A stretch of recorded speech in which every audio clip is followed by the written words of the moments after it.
aproveitando o que o Sakamoto falou, o MTST soltou uma nota em relação ao que ocorreu com a Edilma em Itapecerica da Serra, aqui na região metropolitana de São Paulo, antes de ontem, dizendo que foi um policial militar que atirou nela, mas que o gatilho não foi apertado apenas por esse policial militar.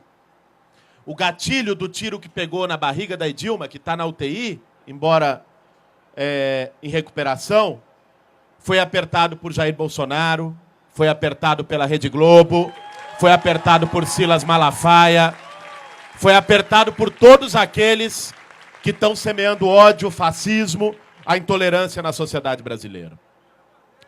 Nesse sentido, eu queria dizer também que a Camila fez a fala aqui dos secundaristas que até hoje estavam ocupando a Lespe, e é importante também que a gente faça aqui um gesto de solidariedade, porque num ambiente de tanta falta de representatividade no parlamento brasileiro, houveram alguns deputados na Assembleia Legislativa de São Paulo que apoiaram os estudantes, que estiveram juntos, fizeram escudo, enfrentaram a PM. E um deles foi o deputado João Paulo Rilo, que está sofrendo agora com 4 pedidos de cassação por conta disso e que merece a nossa solidariedade, o nosso apoio, porque esteve junto na luta. Bom, esse debate nosso se dá num momento e num ambiente de muita confusão. Num momento em que nós passamos talvez os últimos 2 meses, muitos de nós, dizendo que não ia ter golpe no país. E não só dizendo, nós fomos às ruas durante o mês de março, durante o mês de abril, em São Paulo, em Brasília, no país todo.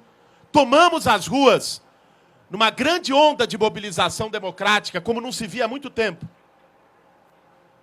para tentar barrar o golpe em curso no Brasil. Houve aquele show de horrores no dia 17 de abril na Câmara dos Deputados. E essa semana nós estamos prestes a ter a consumação desse golpe no Senado Federal na próxima quarta-feira. É importante porque alguns de nós ainda temos dúvidas ou às vezes um certo receio quando se fala do tema do golpe. E eu acho que há coisas muito emblemáticas nisso tudo. O fato de Eduardo Cunha, que ontem foi afastado, ter conduzido este processo do começo ao fim, ter aberto o processo contra a presidente da República, que nós podemos ter todos os problemas com ela. O MTST, a Frente Povo Sem Medo, passou o ano passado inteiro combatendo a política que ela aplicou, uma política que não foi aquela que foi eleita em 2014 nas urnas. Não foi, foi outra. Isso, inclusive, deu base social e sustentação para o golpismo em curso no país. Agora, o Eduardo Cunha, num gesto de chantagem para salvar o seu pescoço, abre o impeachment. Conduz o impeachment na Câmara dos Deputados, saem buscando um crime de responsabilidade. Encontram as pedaladas fiscais. As pedaladas fiscais feitas por outros 16 governadores no país. As pedaladas fiscais feitas por todos os presidentes da República desde a aprovação da Lei de Responsabilidade Fiscal. E estabelecem, por Temer, bem lembrado, que assinou os decretos de suplementação também, e se estabelece de forma casuística isso como motivo para derrubar alguém. Conduzido por um bandido. Se isso não é golpe, difícil dizer o que é. Às vezes o nosso parâmetro ainda está preso nos golpes militares dos anos 60, dos anos 70. Mas a burguesia, a Casa Grande, refinou os seus métodos. Não precisa mais ter tanque na rua para dar golpe, como fizeram em Honduras, como fizeram no Paraguai e como fazem agora no Brasil. O golpe pode ser no carpete, pode ser engravatado, um golpe institucional, um golpe parlamentar. É curioso nós falarmos de Eduardo Cunha, foi afastado ontem, seria motivos para festa no país. Há tempos nós estamos nas ruas exigindo fora Cunha. Foi afastado do mandato e foi afastado da presidência da Câmara. Muito bom. Agora a pergunta que fica para todo o país é por que só agora? Porque os mesmos argumentos que o ministro do Supremo Tribunal usou para afastar o Cunha ontem foram dados em dezembro no seu pedido de afastamento, há 4 meses atrás. Fica a impressão de que precisavam dele para fazer o trabalho sujo de um golpe e depois descartava para dar um caráter higiênico para um governo do Michel Temer, né? Para desinfetar desses ratos todos o governo do Michel Temer. Curioso. Agora, mesmo o Senado, porque tem uma certa ideia, entre muitos, não, de que a Câmara é uma coisa, é Eduardo Cunha, é baixo clero, mas o Senado não, o Senado é respeitável. O Senado da República. Bom, primeiro colocam para relatar, hoje foi votado o relatório na comissão do impeachment no Senado, num jogo de cartas marcadas, aprovado. O relator do impeachment no Senado foi Antônio Anastasia, que quando governador de Minas Gerais usou e abusou das pedaladas fiscais que hoje ele utiliza como argumento para derrubar a presidente da República. Isso é um escárnio, isso é uma hipocrisia, um cretinismo. Que nós temos que dizer, temos que levantar a voz e dizer isso. Não é possível que isso seja silenciado. O Antônio Anastasia fez mais do que pedalada, né? Ele foi aquele que ficou conhecido por, para cumprir ou para descumprir os gastos obrigatórios em saúde, colocou vacina de cavalo no governo de Minas Gerais como gasto de saúde. Fez cavalgada fiscal, além da pedalada. E é esse senhor que aprovou o relatório hoje. Ou seja, não resta muita dúvida de que há um golpe em curso no país. E de que há um golpe prestes a se consolidar. Mas é importante que a gente pondere o seguinte. Uma coisa é esse golpe vencer na Câmara, no Senado, no Parlamento. Outra coisa é um eventual governo do Michel Temer ter sustentação social nas ruas do país. Isso nós temos que dizer. Porque dizem o povo foi na rua para tirar Dilma, falando das manifestações da Avenida Paulista e outras pelo país. Não deixa de ser verdade que uma parcela foi lá. Mas mesmo este povo que foi na Avenida Paulista contra a Dilma, todas as pesquisas mostram que também não querem o Temer. É um presidente biônico, feito por eleição indireta, completamente ilegítimo. E aqui, nós precisamos dizer, tá bem, pode ser, é retórica, o Temer vai governar? É evidente, ele vai vir com um rolo compressor, ele vai ter uma blindagem midiática incrível. Nós estamos vendo as capas de revista, Temer, o estadista, que veio para salvar o Brasil, né? Vai ter em bloco um apoio do empresariado e da burguesia, vai ter um apoio desse mesmo pântano parlamentar que votou por Deus e pela família, mas o buraco é um pouco mais embaixo. O país vive uma crise grave, desemprego. Ele pretende aplicar uma agenda de regressão social, a Laura falou um pouco aqui, uma agenda econômica de regressão social sem precedentes na história recente do país. Fernando Henrique Cardoso se esconde embaixo da mesa e fica envergonhado. Nem ele ousou fazer isso. O que o Temer agora propõe para aplicar no país. Não há a menor dúvida, isso é uma coisa certa de que vai haver uma resistência. De que vai haver uma ampla resistência aos retrocessos que ele quer impor. Vai haver uma ampla resistência a um presidente eleito de forma indireta, como querem impô-lo para o país. E aí o Gregório anunciou aqui, é evidente. Em um momento ou outro, a bandeira das diretas terá que aparecer, né? Se nós temos um presidente eleito de forma indireta, Esse presidente é ilegítimo. E é preciso ter eleição direta para definir quem vai governar o país. Agora, mesmo essa bandeira é insuficiente. E aí eu queria falar um pouco sobre o significado desse golpe. Não basta a gente dizer que é golpe. É importante a gente compreender o que vem junto, o que está em jogo com esse golpe e o que ele representa. Eu acredito que, antes de tudo, esse golpe representa o esgotamento de um sistema político, a falência do sistema político no Brasil, iniciado pela Nova República. Que, aliás, nunca foi nova, né? E república também é questionável que seja.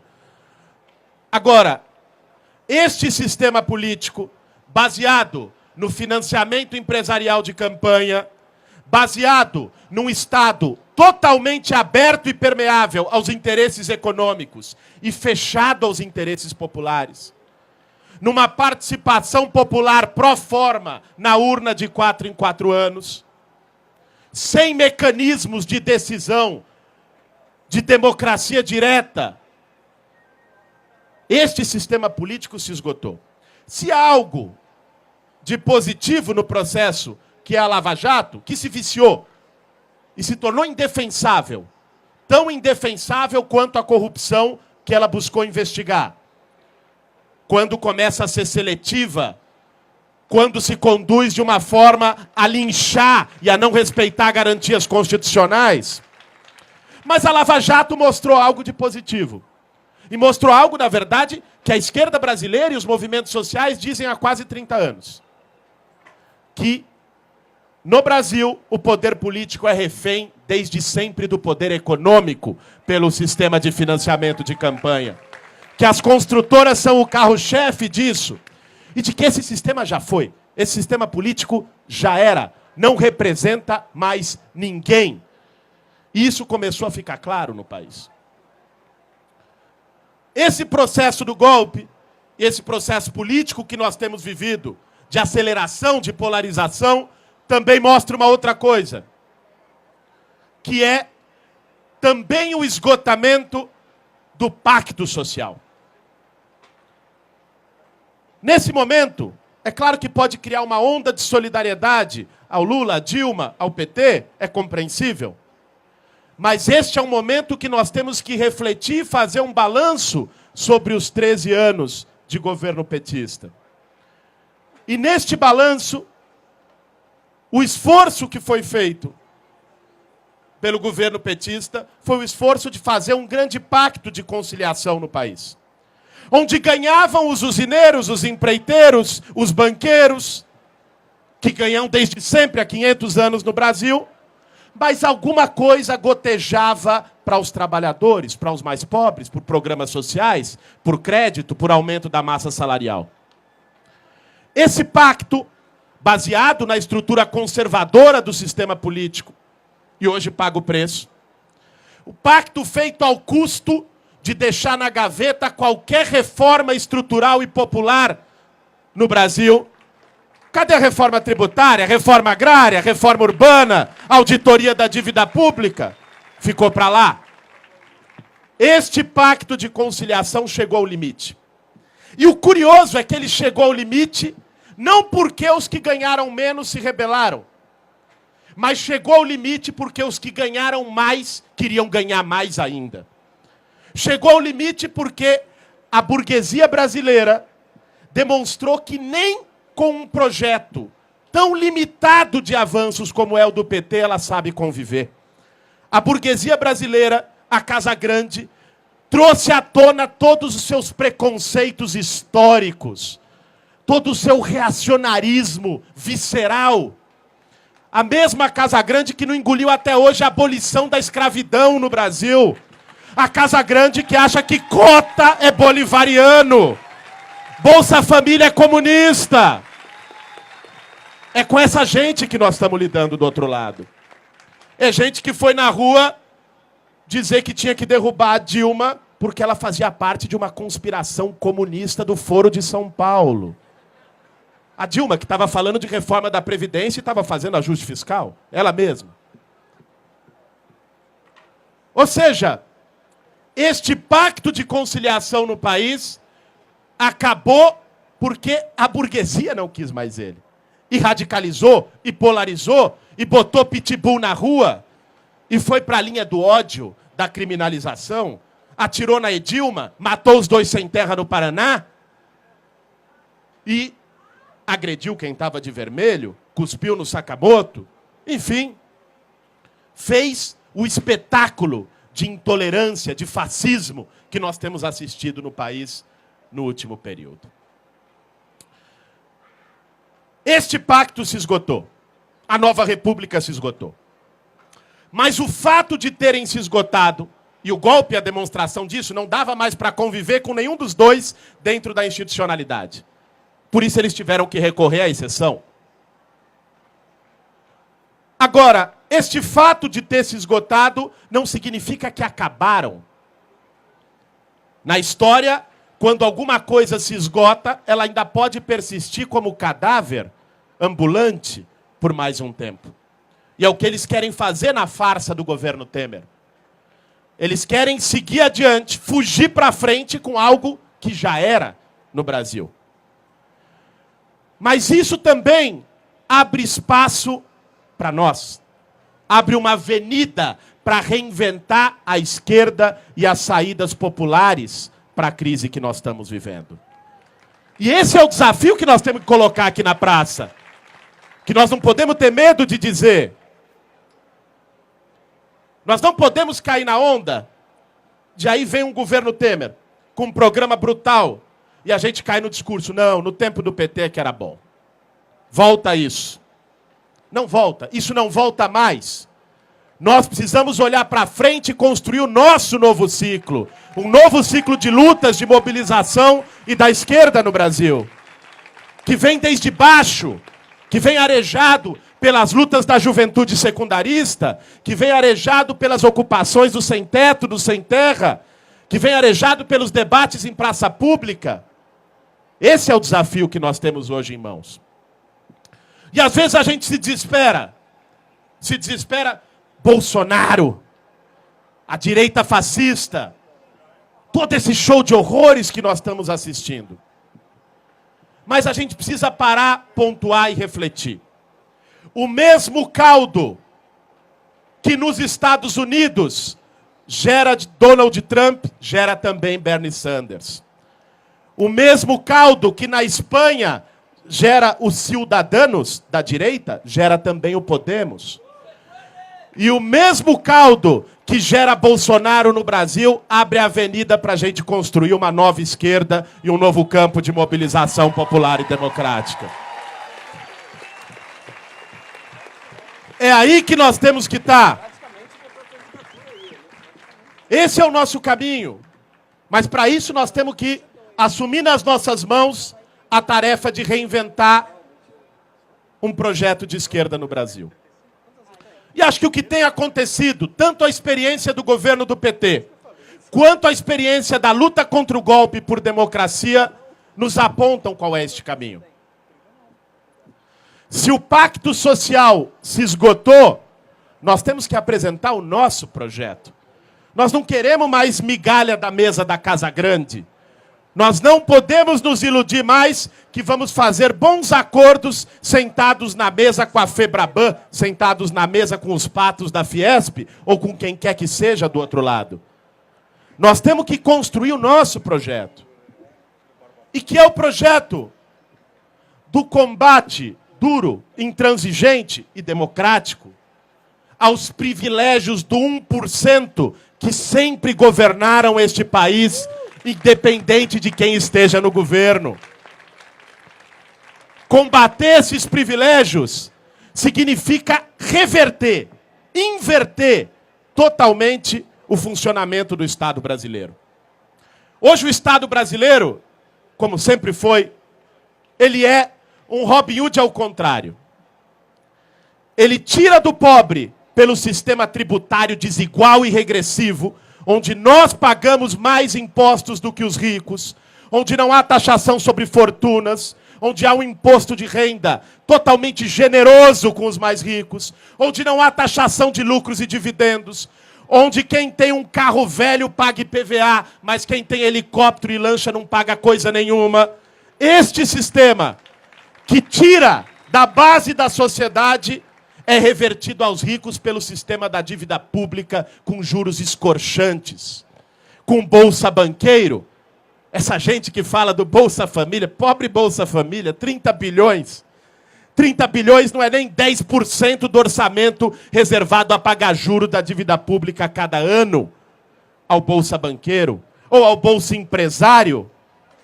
É aí que nós temos que começar a mexer e botar o dedo na ferida. É no sistema tributário. É levar esse debate para o povo. É no sistema da propriedade, historicamente desigual.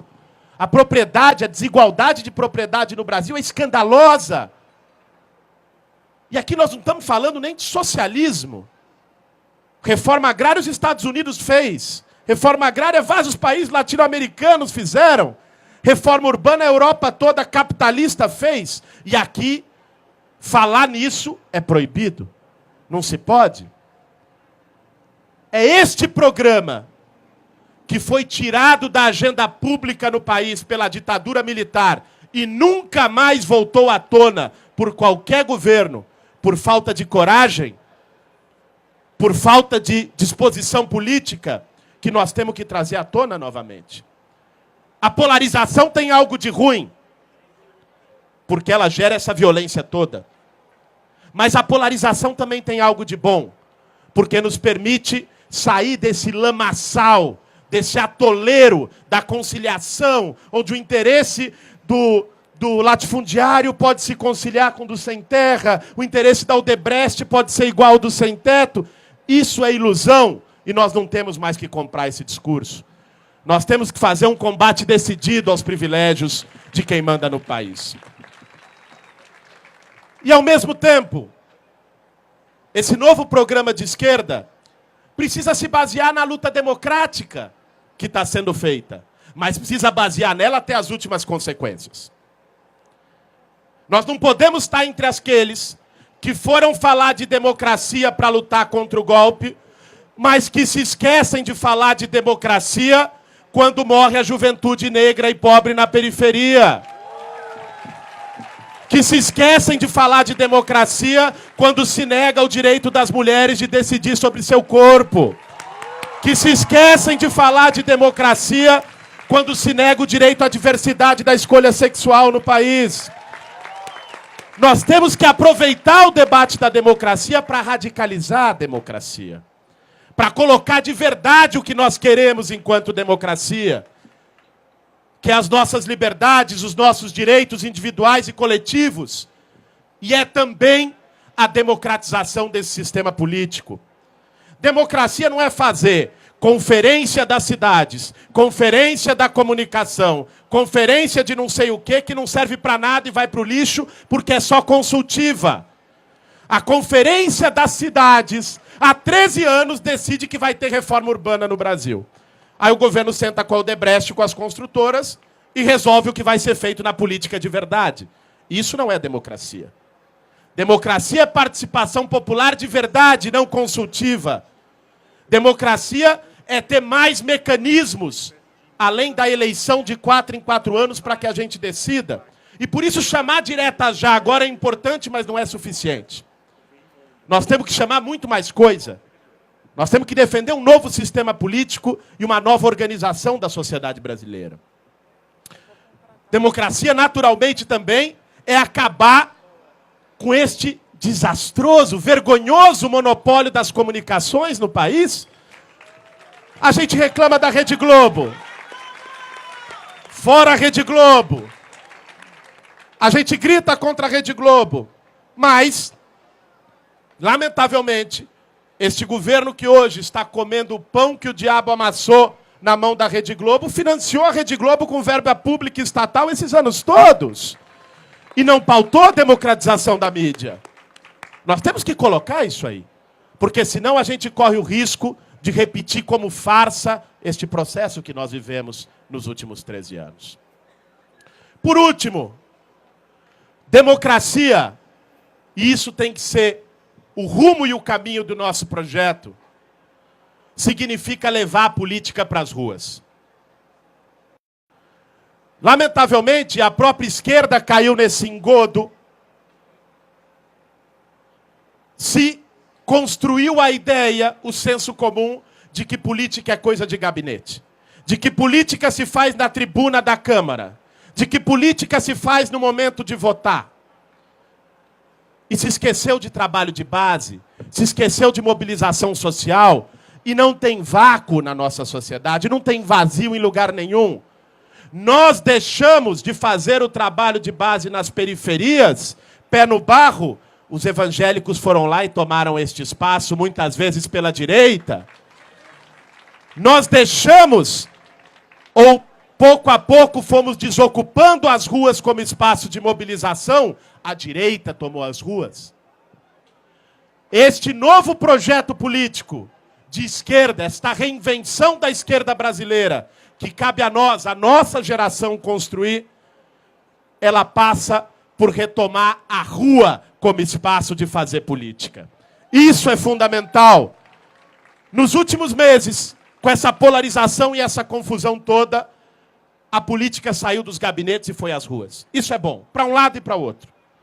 O nosso desafio agora é não permitir que ela volte aos gabinetes e volte a ser assunto de conchavo, assunto de financiador e financiado, e passe a ser efetivamente assunto público. E por isso eu concluo de vez, convidando todos e todas para as mobilizações que nós vamos ter no próximo período. No próximo dia 10, na terça-feira, vai ser um Dia Nacional de Paralisação contra o golpe em defesa dos nossos direitos sociais.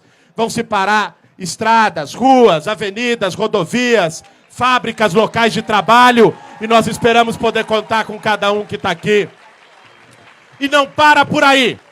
Eles podem ganhar no Senado na quarta-feira, mas tem dias que virão e nós não sairemos nas ruas. Permaneceremos na praça fazendo debate, permaneceremos nas ruas em mobilização e esperamos poder contar, nós da Frente Povo Sem Medo, com todos e todas que estão aqui nessas lutas que virão. Obrigado.